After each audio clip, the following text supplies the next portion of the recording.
Hey, what's up, guys? This is my first Dead by Daylight build, and I have for you guys all a build for arguably one of the toughest killers to learn in Dead by Daylight.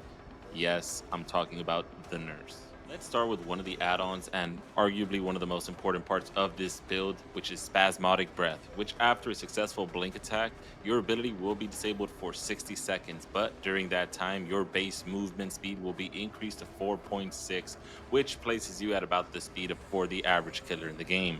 So once you get your first blink attack in, you'll just have to treat the nurse like any other killer in the game, minus the abilities. But if you're like me and you're very much Whiffany Houston with your blink attacks, the next add-on we have is the Wooden Horse add-on, which reduces extra fatigue from your missed blink attacks by 50%, which is a huge help, especially if you're missing them a lot.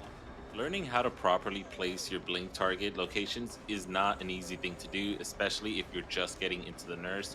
So, if you're still intimidated by the blinks, another great add on you can use instead of the wooden horse is going to be the plaid flannel add on, which will allow you to see your blinks target location, making it a lot easier for you to time and place your blinks.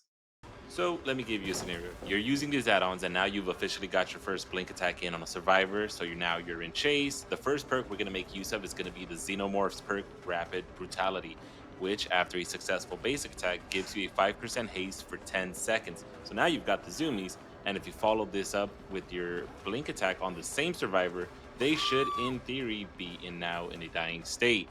And you can now pick them up and start getting ready to hook with your boost from Rapid Brutality. And then to assist with this speed boost even more, you're going to be bringing in the Trapper's perk, Agitation, to give you an additional 18% speed boost while carrying your survivor.